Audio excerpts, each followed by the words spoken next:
Hi everyone, this is Alex from Near Protocol. We're in Cupertino at the Harmony office. With me today is RJ, one of the developers of Harmony, and we're going to go into very deep technical details of Harmony protocol today. RJ, would you like to quickly introduce yourself and give us an overview of how Harmony works? Okay. Hi everyone, I'm RJ from Harmony. I'm the core developer and co-founder of Harmony. Harmony is a high-performance blockchain that features sharding and secure proof of stake. And our consensus is a fast BFT consensus. I will also improve on the network infrastructure so that the sharded network can operate in an efficient way.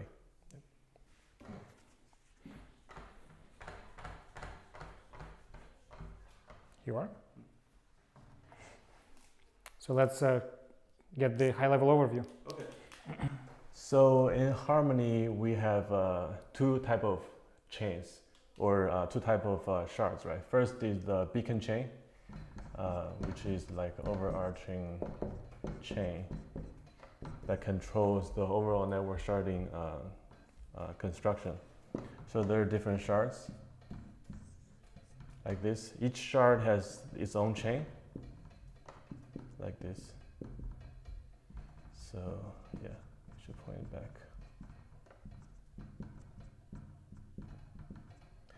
So the shard chain will process transactions separately.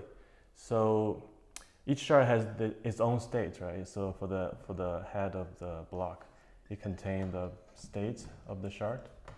So Harmony is state sharding, which means the blockchain state are separated and stored separately in each shard.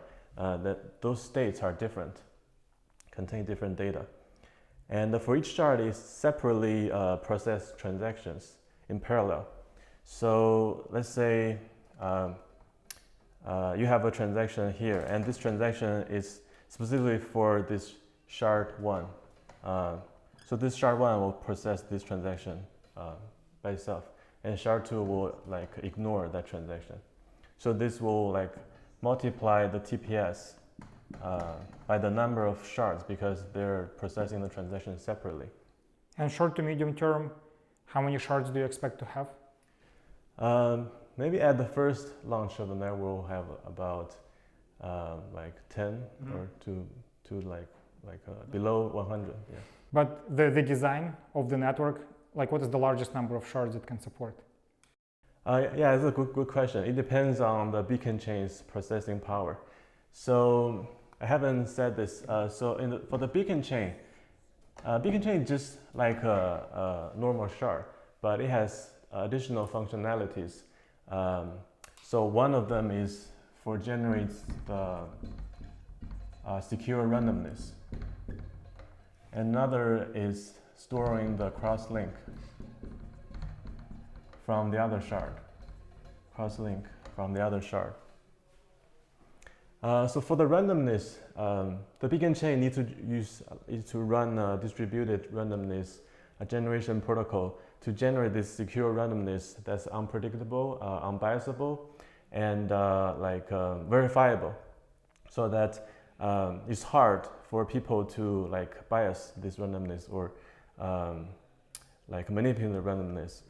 Because the randomness is important in the sharding process. Why is it important? Because we want to randomly assign the validators to each shard so that the attacker won't concentrate their voting power inside a single shard. So that will require this secure randomness. Another function for beacon chain is the cross-link to the other shard. So for each of the block in the shard that's generated, you will send the header to some of the blocks in the shard chain, in the beacon chain. Sorry. So with this, we can have a global ground truth for which chain in the shard that's canonical, and also for the beacon chain to contain all of the headers of the shard chain, you can directly broadcast or sync those headers to the other shard, so that other shard get a header chain of all the other shard. so that they can act as like a light client for the other shard, so that they can verify some of the proofs from other shard. So one of the performance upper bound is how fast the beacon chain can process the cross hash link, right? So like a header in terms of Ethereum header is about like 500 bytes. I think that's about the scale. So if we include all the headers from all the shard chains, I think you'll scale like 1,000 shards. Like 500 kilobytes per block. 500 or 1 megabyte, about that, 1,000 or 2,000, yeah. But there's also a BLS signature, right? Yeah. In every shard. So you like also the processing power. Like you need to be able to verify thousands of BLS signatures, right? Yep. Yeah. And you're saying that you snapshot every block from the shard chain, right? And the beacon chain, does beacon chain produce blocks as frequently as shard chains? Yeah, it's the same frequency because it's running the exact same consensus. Yeah. And it also can accept, like it has also some state unrelated to randomness and crosslinks. So you can actually send transactions to the beacon chain. Yeah. I see. Now, the question is why do you need to crosslink? How does crosslinking help? So the crosslink will make sure there's one canonical like truth about which shard should be which chain, right? Because there's cases where one shard like have forks. It's hard to like figure out which shard is which chain is a canonical, because we're not using proof of work. We're using BFT. So and also we're using staking to prevent the Sybil attack. So it will be a little bit easier than proof of work to create forks, and that's kind of hard to distinguish from the canonical one. With the crosslink, because the beacon chain is like the global ground truth, and that also beacon chain has more security, so it's more trustable. So if you put the hash link from shard chain to the beacon chain, we have a better security guarantee or more proof that a single chain is the canonical one. Yeah. But because you're using PBFT, right, for as long as, and I assume that every participant in the PBFT is weighted by the stake, right? Yeah, exactly. So for as long as 1/3 of the stake is, for as long as less than 1/3 of the stake belongs to people who are intentionally trying to behave maliciously, the fork is impossible, right? Yes. So effectively, the design of the system assumes that it is possible to have more than 1/3 of malicious actors in the shard chain. So the question is, realistically, how up to what percentage of malicious actors you think can end up under reasonable assumptions can end up in a single shard? Can what? Sorry. Can happen in single. Yeah. So yeah, and under reasonable security assumptions, what do you think is the maximum percentage of malicious actors in a single shard? So our security assumption is we'll have like 1/4 of malicious token. In the global pool of validators. In the global pool validator. Right. So when they're doing staking, we have this adaptive thresholded POS staking, which is working like this. I'll draw it here. So like we have 3 validators that has different amount of stake. So this say I have 100 tokens staked, and this have like 50 tokens staked, and this one have like 20 tokens staked. And after this stake, this amount of token, we'll use the formula to formula is like this. This formula is for the price for a single like ticket. We call them voting share.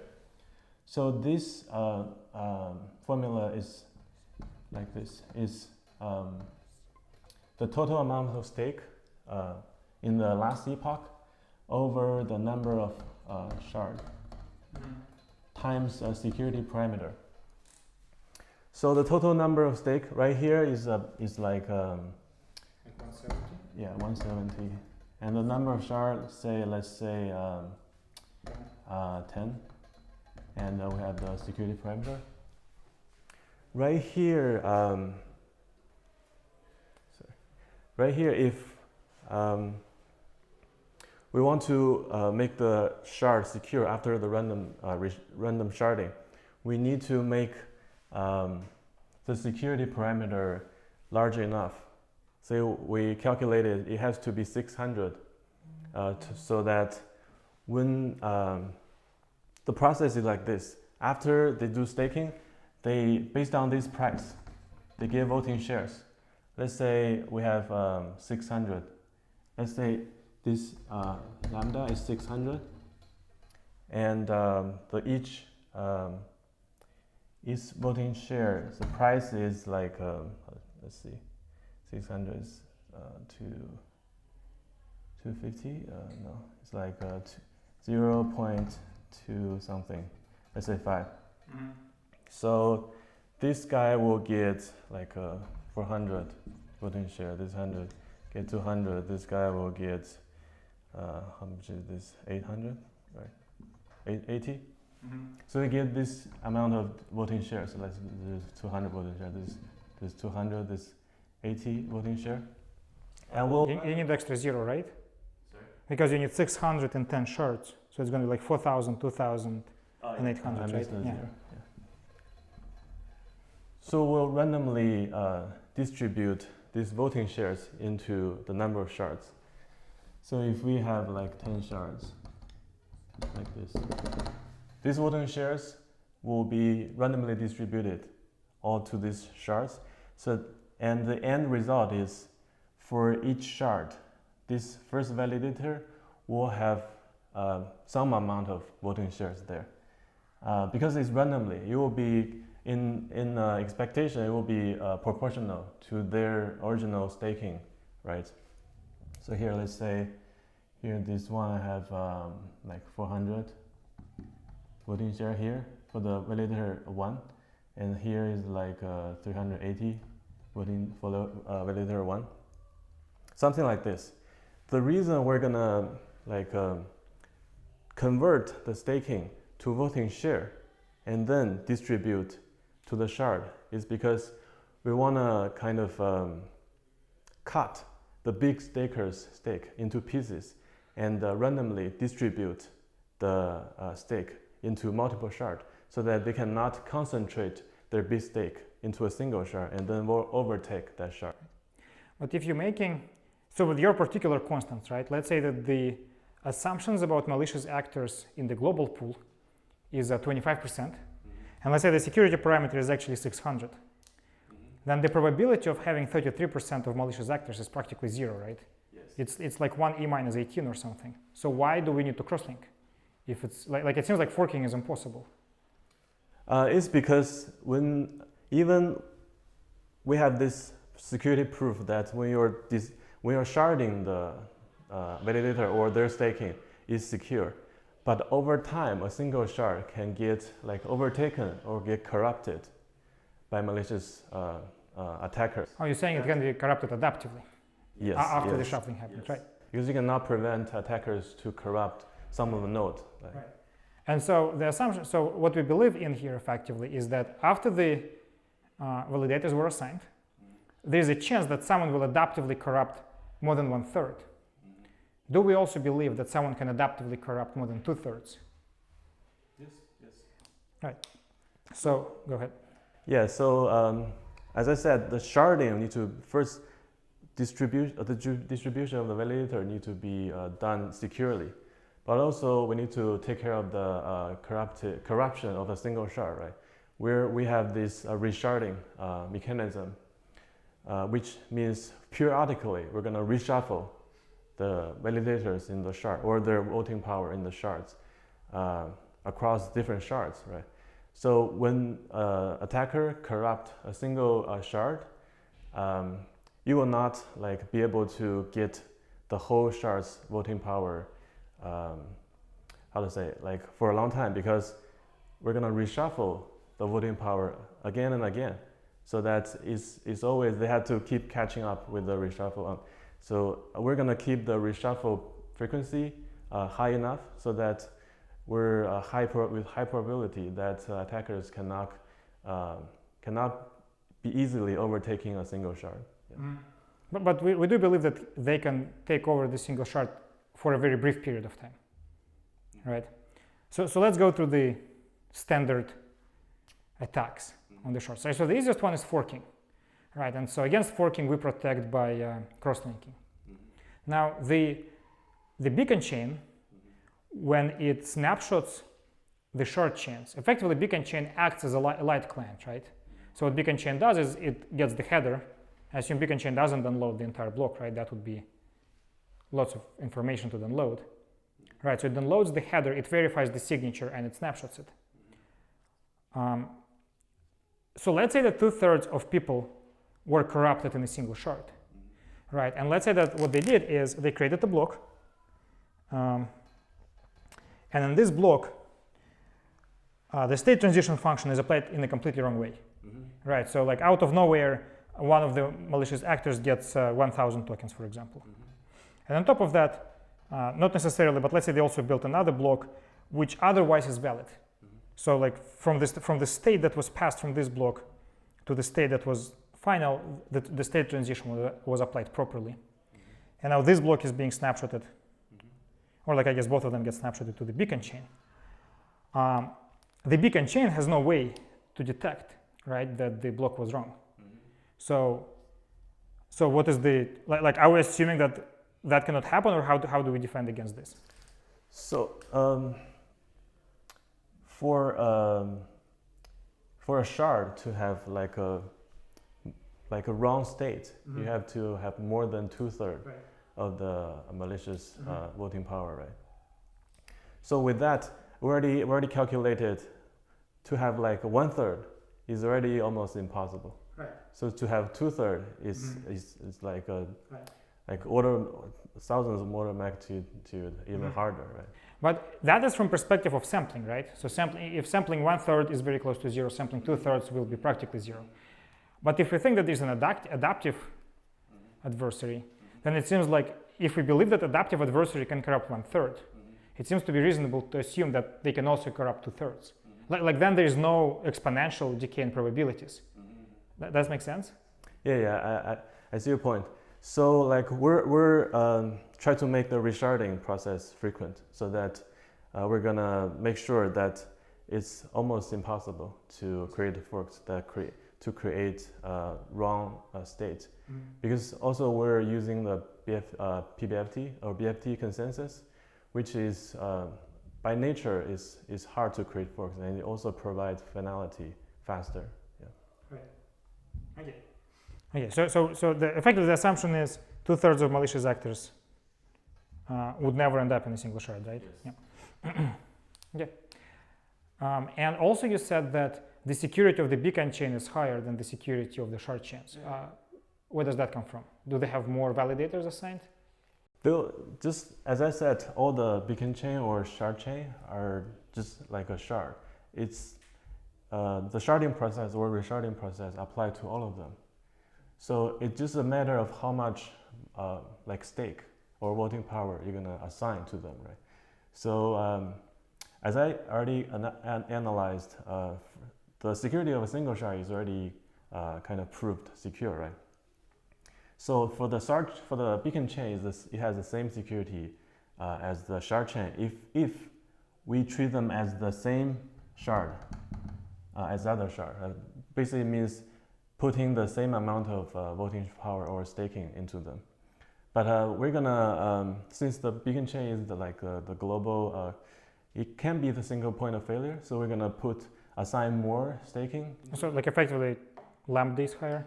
So let's say each shard has the equal amount of voting share or staking that's assigned to them. We're gonna assign like 2 times of the staking to the beacon chain. So that is like a lot more secure. Cool. So from here, and how often a block's produced? Is it like every few seconds? Yeah. Because it's a BFT consensus. Every few seconds, we'll have a new block. And you use some flavor of PBFT, right? Yeah, it's like optimized BFT that scale linearly. Yeah, let's talk about the consensus. Okay. Or like, do you want first, while we have the shards, do you want to talk about cross-shard transactions? I mean, yeah, we can talk about. Yeah, let's do cross-shard transactions since we have shards already drawn. Okay. So what happens if I want, like, let's say I'm Alice or Alex, and I'm on this side, and there's Bob on this shard, and there's Bob who is on this shard. Yes. How am I sending money to Bob? It's actually very simple. So if I want to send some money from the shard A, shard 1 to shard B, I just create a transaction specifying the source account is shard 1, some account of yours, and then destination account in shard 2, some other account, other person's account, and then the transaction will be, let's say this is the cross-shard transaction, will be sent to the source shard, right? And the source shard will first like kind of debit the money you're gonna spend, right? So you're gonna first deduce your balance first, and then generate a proof in the form of like a receipt, like Ethereum receipt. So send this proof to the destination shard. So the destination shard, as I said, destination shard will act as a light client of the other shard, right?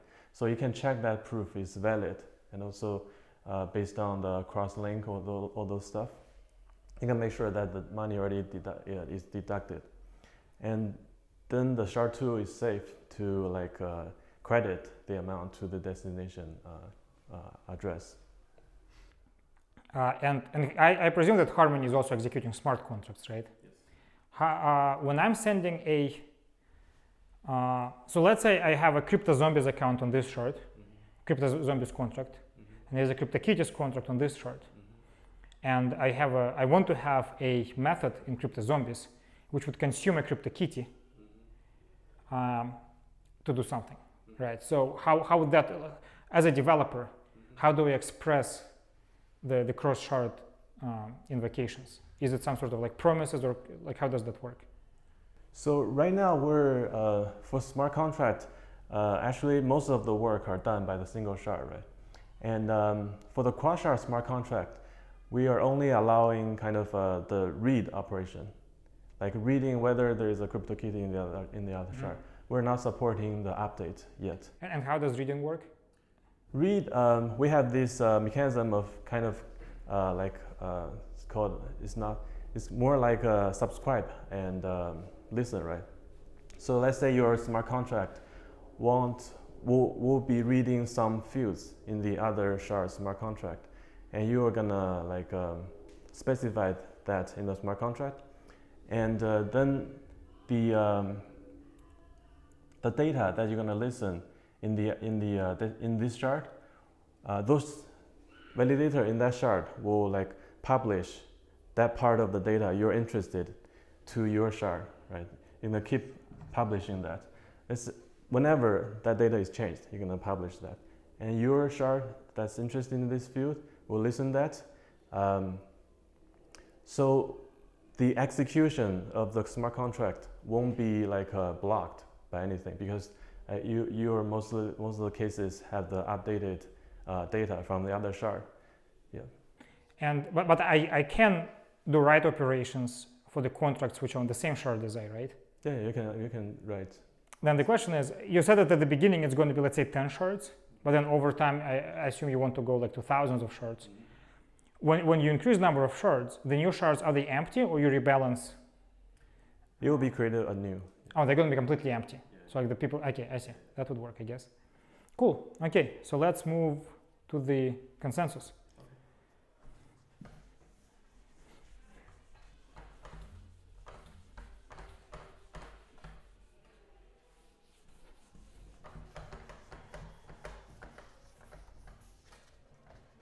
So how does consensus work? Yeah, I can draw like a message graph like this. Since it's BFT consensus, there will be leader, right? and it will be the validator 1, validator 2, validator 3. So there, because BFT is following the traditional PBFT kind of methodology, there will be 2 phases. There should be more. There's a phase called prepare, right? And another phase called commit. And before that, the leader will announce the block first to all the validator. This we call the announce phase. So once the leader announces the new block to the validator first check whether it's valid or not, right? And then they will sign the BLS signature on the header and return back to to the leader. Yeah. Return back to the leader. So the leader will aggregate all the BLS signature into a multi-signature. Multi-sig, right? And after the aggregation, it will send that multi-signature again to all the validator. And then the same thing happened. All the validator need to check this whether there are more than like 2f plus 1, where f is basically 1/3 of the committee. Whether there are more than 2/3 plus 1 or equal to 2/3 plus 1 signing on that multi-signature. If that's true, it will sign that multi-signature again using BLS and return back to the leader. So the leader, after getting 2/3 plus 1, you'll aggregate that signature again and broadcast to the validator for them to finally commit the new block. Is it synchronous or is it weakly synchronous?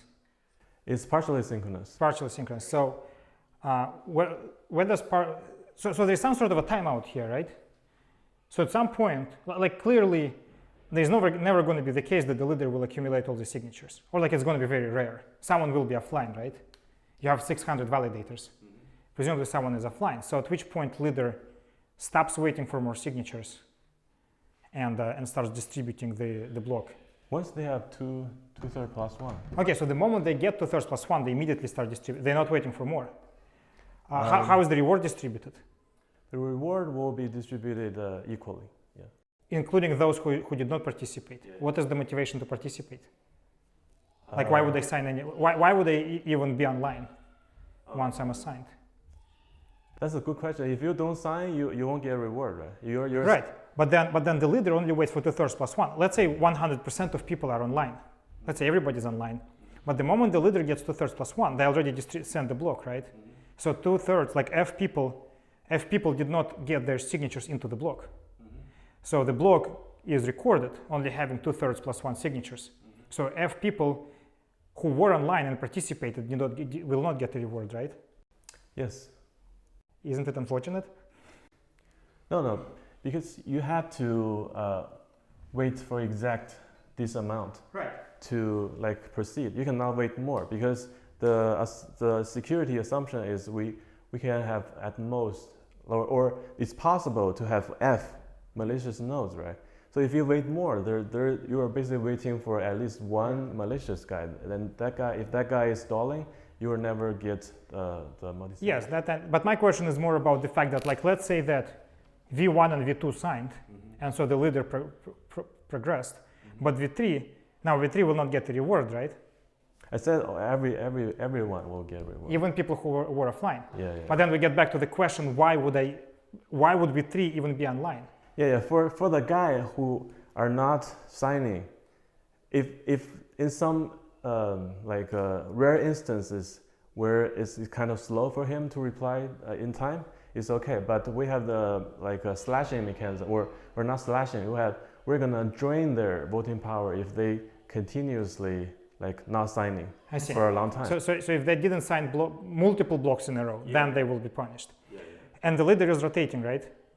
The leader, is it rotating? At first, we're gonna keep it stable. Right. If it performs like honestly, right? So if the leader wants to punish the validator, they will just not include their signature, right? Yeah, that's a good question. Then this will come to the filtering problem, right? The leader have the power to filter anything they don't like. So in that case, the nodes or validator who got filtered can show that some proof that he already signed that for a long time, for many rounds. But how can you prove that you signed in the past, not now? You cannot prove that something happened in the past unless it was included on the chain, right? But it was not included on the chain because the leader rejected doing that. You sign that proof every time when you're like. But I can sign this message and withhold it. Mm-hmm. So imagine V3. Yeah. They will sign, they will withhold it, they will not send it, and then later they will say, look, I have the signature. That's right. You have to like broadcast your like signature. So if you're honest, you're gonna broadcast the signature as you are persisting in the consensus. Right? Oh, you broadcast it to everyone. Yeah, it's not just directly assigned to the. So it's in squared communication. It's login, right? So, no, because every person sends message to every other person, right? But it's broadcast, but the destination is the leader. So other validators shouldn't like kind of rebroadcast that message. Mm. Yeah. The second question is, so let's say the leader is offline, at which point the other validators, two questions. One is how they re-elect the leader, and the second question is at which point they do that. Oh, so whenever after this commit, right, all the validator, let's say, so the first round is finished here, and it will come to a new round, right? You'll set up a timeout counter. Mm-hmm. Let's say based on how fast the consensus run normally, we'll have like a timeout, and if the leader doesn't reach consensus after the timeout, everybody is free to initiate the leader change protocol, which will be the same as the traditional PBFT algorithm. But in traditional PBFT, the person who is proposing a new leader at some point needs to communicate n-cubed amount of information. For 600, it's almost a gigabyte of information, right? That needs to be communicated. Like effectively in traditional PBFT, the leader change, the view change, is accumulating, like every person will send some proof that the consensus wasn't reached to the candidate leader, and the candidate leader needs to send all those proofs to all the validators. Right, so the proof itself is quadratic, and it is being sent to linear number of people, which is n cubed of information sent. Right, so the candidate leader needs to send 1 gigabyte. So you don't need that much of proof, right? You only need to say I think this leader is wrong because I didn't get get the correct consensus by the time. Right. And all the other validator, you will broadcast your opinion, right? Mm-hmm. And if more than two-thirds of the people have the same opinion, then the leader is behaving dishonestly. But that doesn't work because what will happen is that there's a reason why in PBFT there is a quadratic proof. The quadratic proof that you need to send is you need to confirm that everybody is on the same page, that we're doing a leader change, because otherwise what will happen is that every validator will send, the leader will be acting normally up until this point. At this point, everybody will send to the leader their signature parts. At this point, the leader has the block, and this block has a consensus on it. This block is irreversible, but the leader doesn't broadcast the block. So the leader knows the block, nobody else does. And so by the time when the commit is supposed to happen, every validator says, well, consensus isn't reached. The block wasn't broadcasted. And so it could happen that 2/3 of them will message the candidate leader saying, we think that the consensus has stalled. The candidate leader will say, I see 2/3 of people thinking consensus stalled. They will do their own consensus, come up with some other block, at which point the old leader will broadcast their block. Now you have 2 blocks, each of them having 2/3 + 1 signatures. That's it's a fault, right? So that's not a PBFT consensus. I mean, that's not a BFT consensus then. The BFT consensus guarantees that you will never have 2 blocks with 2/3 + 1 signatures. Does that make sense? So I don't get, how do you get like 2 block with? Okay, once again, so this is the current leader. He's malicious. He's acting normally up until this moment. So they do broadcast the block. They accumulate the first set of signatures. They broadcast the signature, accumulate 2/3 of signatures here. At this point, they have a block with 2/3 of signatures. That block is final.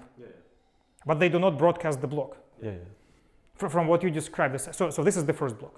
This is the first finalized block. But they do not broadcast it. So if I understand correctly how you do view change, then at some point of time, the timeout will be hit, at which point all the validators will think that the consensus stalled. And so all the validators, n-1, will reach out to some other candidate leader and say, we want to kick out the existing leader. They're acting slowly, and start a new consensus. Oh, I see. And then the new leader, like the carry out, and then you have 2 blocks signed. Then it's because the view change is initiated by all the honest validators, right? So we're gonna prefer the opinion of the honest validator. But how does the beacon chain know about that? Like the leader will snapshot the header to the beacon chain. The beacon chain is the light client. How does the beacon chain know that it should not accept this block? Yeah, so it's not like so the beacon, in this case, the beacon chain can invalidate that block. That's kind of but on which ground, right? From the beacon chain perspective, there are 2 blocks, and each of the 2 blocks has signatures from 2/3 + 1 honest validators. On which ground will it choose one of the 2? The view change have all the like cryptographic trace, right? To say, oh, we already like believe this leader is wrong, right? So that can be like used to distinguish this. But then the leader, like what could happen again, is that the leader already cross-linked the block. There's going to be some delay before the other block gets preference, right? Will it not be the case that malicious actors can already go to some other shard and do some malicious behavior based on the block that is snapshotted at this point? So let's call this block 1, the one that was created here, and then after the view change, another leader produced block B2. Let's also say that there is certain transaction which did get into B1 but did not get into B2. Yeah, that's a good point. Yeah, that can happen. But if that can happen, like effectively, if we're saying that the honest validators can send another block to the beacon chain, like do we even need any sort of BFT consensus? Can we just say that the crosslink always has a like why not send a block at this point, right? We got to this point, we send the block to the beacon chain. If beacon chain confirmed it, we're saying, yeah, that's final. And then we're saving a full round of communication, right? What will break in this case? You can produce blocks twice as fast. But because we're following the PBFT process, right? You have to have this 2 phase. Whereas the first phase is basically trying to make everybody agree on the order of the block. And then the second phase is actually checking the content and commit.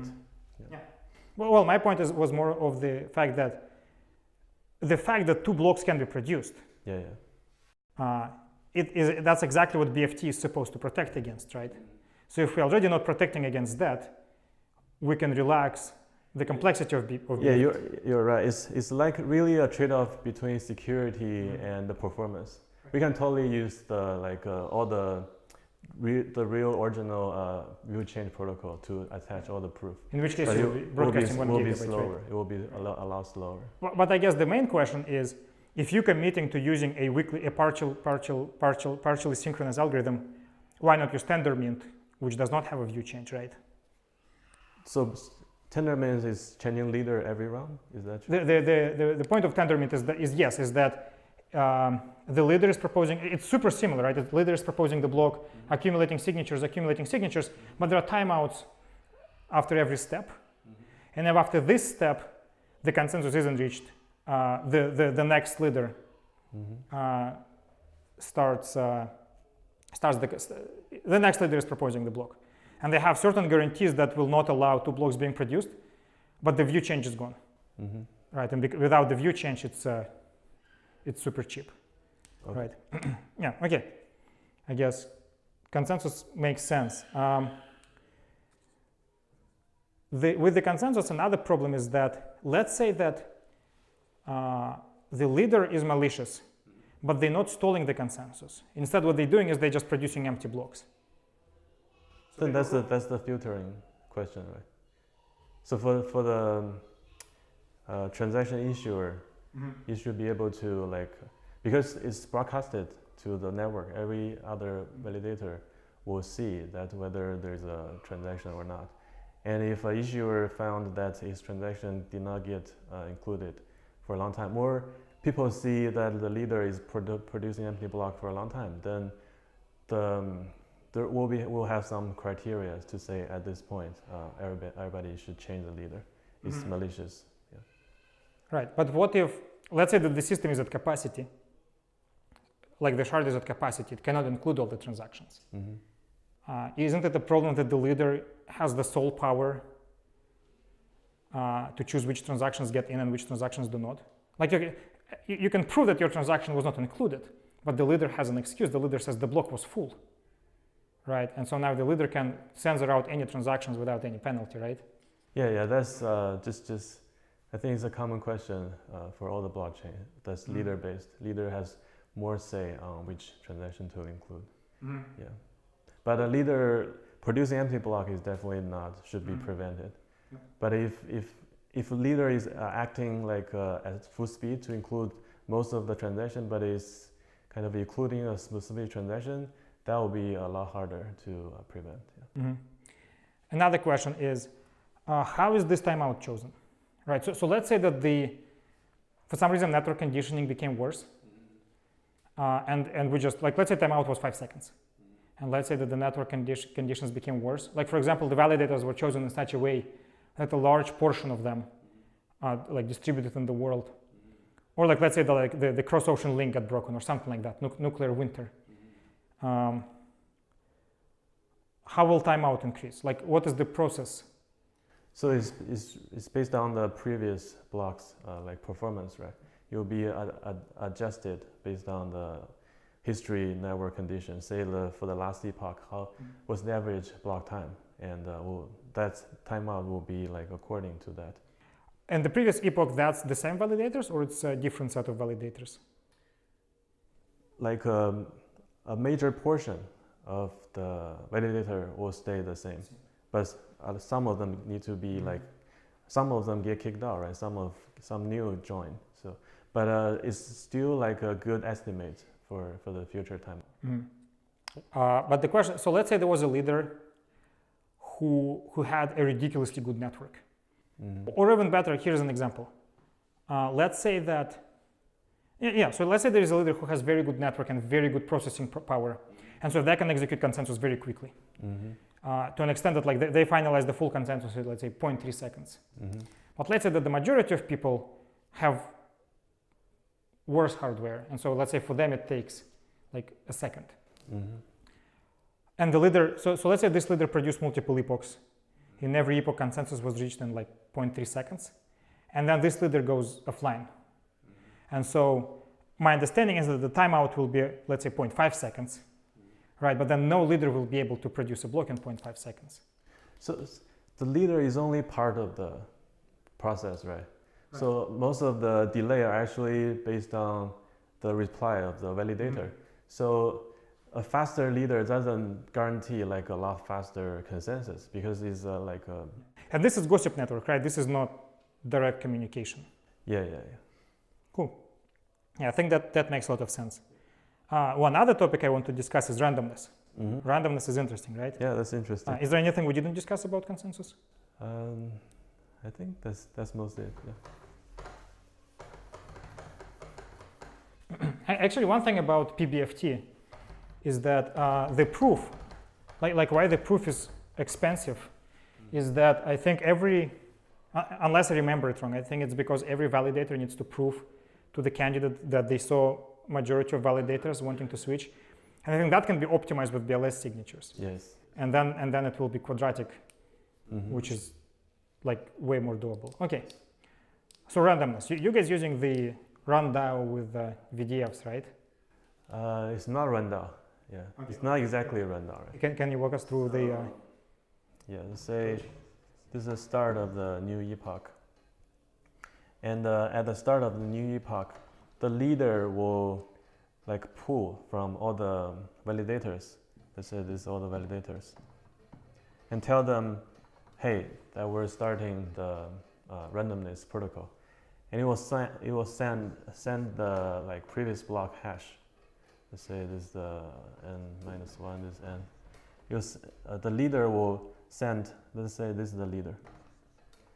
Leader announce that you're gonna start the protocol with the hash of the n, with the block n-1. And then every validator will use the VRF to sign on this message and return back to the leader. So the leader waits for f+1 VRF results, and then aggregate this into like we call it like pre-image of the randomness. So you can aggregate like XOR or anything. Just combine all of this together, and it will create this kind of we call pre-image of randomness, and then run consensus, the same PBFT consensus. Just include that in the next block, right? And with all the proofs of the VRF proofs, so that this get committed to this block. And then because it's in the block, everybody is free, or the leader can just compute using the VDF, verifiable delay function, right? It is provably show that you spend some time to compute. You can never like get the result like instantly. So you input that pre-image of the randomness into this VDF, and then generate the true randomness. So we'll configure this VDF so that it's at least more than one block time, right? So let's say it was configured to k block time. And like, what is the order of magnitude of k? It can be like 10 or something like that. It doesn't have to be that large. Say this is the n plus k block. Somewhere around the n plus k block, you get the true randomness, and then you commit that. You run consensus again with all the proofs, and people will verify that, right? And will confirm, will sign, and you get committed to the block. So right here, you get the randomness for all the sharding or anything. Yeah. The question is, did you guys think which particular VDF to use? We'll probably go with the Ethereum one. Yeah. Right. So with the Ethereum's VDF, they build an ASIC, right? Which is going to be give or take 100 times faster than anything you could have like traditional hardware. So is the expectation that the leader has to have the ASIC? No. We can configure the time, the VDF delay time, so that it will take care of that ASIC at the beginning. If say the leader doesn't have the ASIC, right? We'll make it even longer. But that means that the K needs to be, well, at the very least more than 100, right? Yeah. Because if the ASIC is 100 times faster than traditional hardware, but also ASIC is 100 times faster than very good hardware, right? So if you're running on a regular, like let's say you don't have a super strong hardware, it's going to be. But the bigger problem is in Ethereum's case, because they use exactly the same approach, right? They have I'm not sure about like the signature, but they have pre-commits from multiple people. Then they compute the VDF, and the output of the VDF is VDF on the aggregate of the pre-commits, and the output of the VDF is randomness. In Ethereum's case, it is the expectation that the VDF is going to be run by a person with an ASIC. Right, so it is not expected that anyone will run VDF without the ASIC. As a result, for someone to, and let's say K is 100, right? As a result, for someone to build faster, they will need to have an even faster ASIC. Right, and the ASIC that Ethereum is building costs $15 million to build, so to build even faster ASIC, it will cost like even more. And like how much faster it's going to be, right? You need 100 times faster, which is barely impossible. Yeah. In this case, the problem is that, let's say the Harmony becomes the protocol, right? So someone actually has a very strong incentive to break it. So if K is configured to be, let's say, 200, right? So you're saying, you know, like Ethereum ASIC is 100 times faster, we're going to configure K to be 200. No, there's no way that Ethereum ASIC is going to beat us. Now, for someone who wants to break the randomness, for them the cost is going to be building an ASIC which is 300 times faster, which is, it's expensive, but you know, like we're talking about, like whichever protocol is going to be the protocol, we're talking about like $100 billion protocols, right? So what is 50 million invested, right? Right. But one thing is that you don't have the leader to run the VDF. You don't need the leader to run the VDF. Anyone can run. Yes. Yeah. So I guess that's a partial solution. Cool. And is it also the randomness which is going to be like the smart contract? Will it have access to the randomness? We haven't decided that yet, because you don't have like a defined like a period for when you're gonna get the randomness, right? So you may not get randomness for each block. So that's a question we're still researching. But this is definitely used for all the network sharding, yeah. Because this only happens every epoch. I see, and the epoch cannot rotate faster than K blocks, right? Yeah. So this will like be at most like a 10 minute. So our epoch will be longer than 10 minutes. And also, what happens if? So imagine I'm executing a cross-shard transaction. What happens if? We already make an assumption that it is hard but possible to corrupt 1/3, right? So it's possible to make a fork. Yes. So what happens if in a shard? No.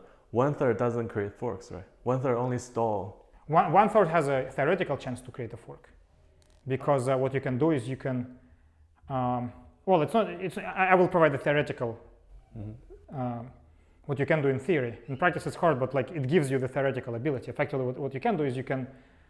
This is like slightly less than 1/3 of honest validators. This is slightly less than 1/3 of honest validators.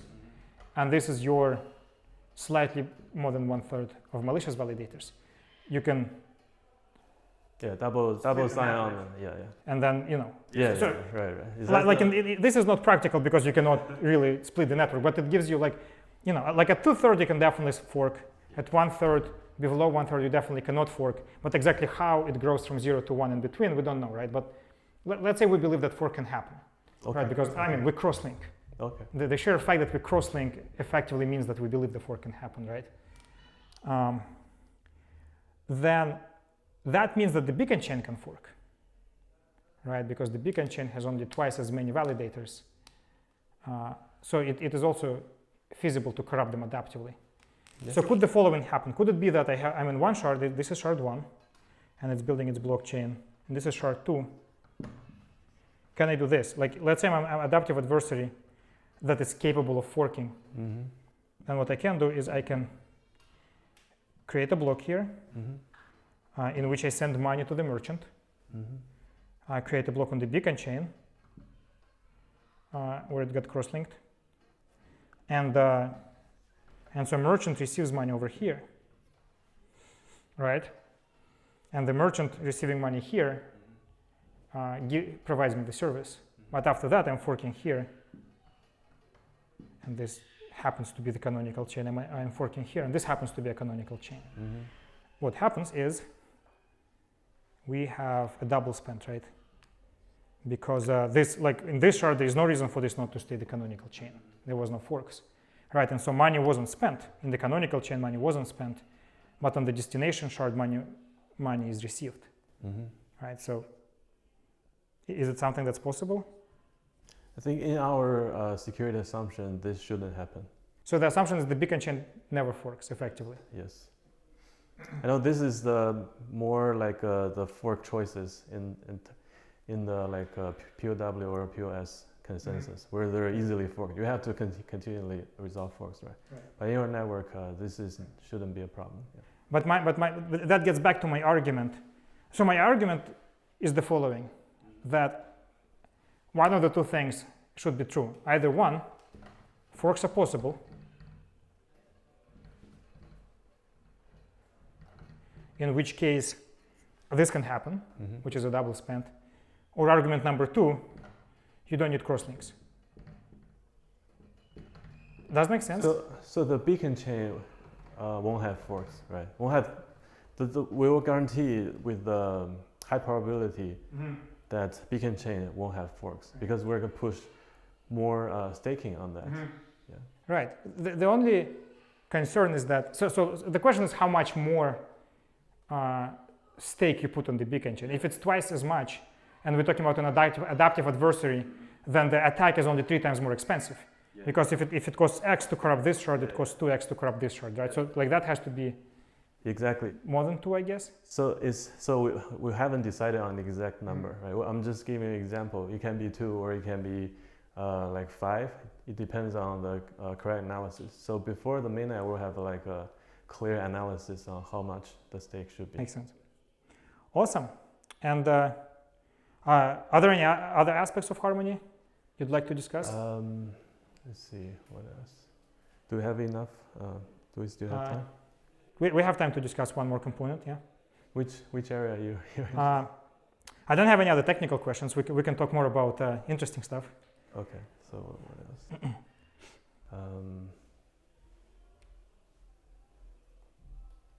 Let's see, maybe talk about the network. Oh yes, that's your signature technology, right? Yes, we're optimizing on the network with some of the technology. So you guys have a blog post about block propagation in 1 second, right? 1.3. Yeah. Can you walk us through how that works? So in the traditional peer-to-peer broadcasting, let's say this here. This is the sender. This is the receiver. This is the receivers, right? So the sender will send a copy of, say this is the message M. The sender will send a copy of the message to each of the neighbor, right?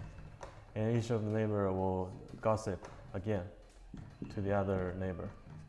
So this will incur like, say we have D neighbor, they will have like M plus D network consumption on the sender, right?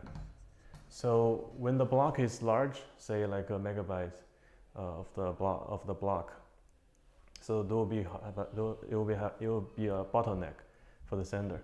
So what we did is we're using the erasure coding,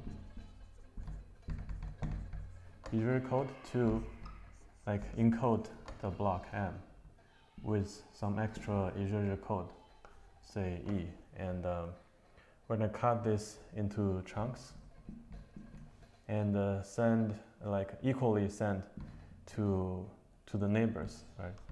To the D neighbors. So each of them only have like a part of the encoded block.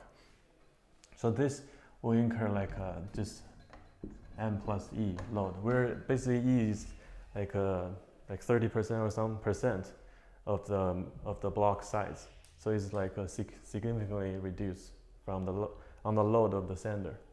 Yeah. And then how do they recover the block? So this block chunks, like similarly, these validators need to send. Oh, but they're also sending among themselves. Because it's missing some of them, right? It's the same, because right here is sending the whole block. So this guy already has the block, he doesn't need to sign.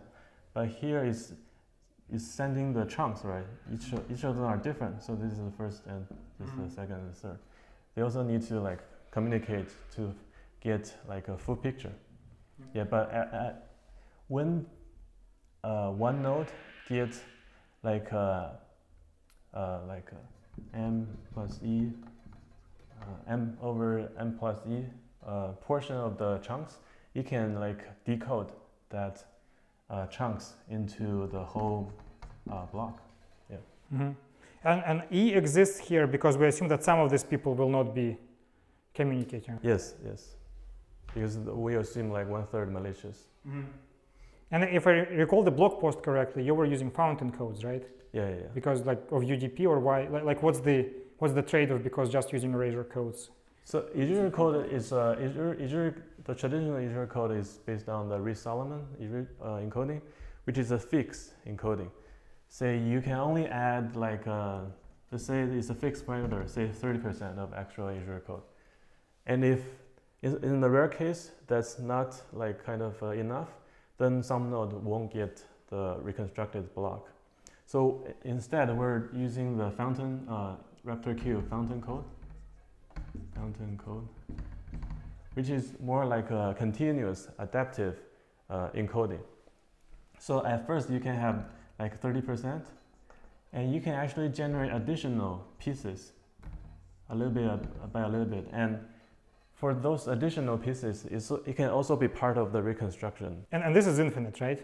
Yeah, you can continuously generate. So for the sender, if it doesn't like, if some of the validator are not getting the block, saying it's not getting response of the signature, you can keep kind of sending more blocks so that it may have a better probability that receiver receive the whole block. And the moment they have like m or m plus 1, they can recover, right?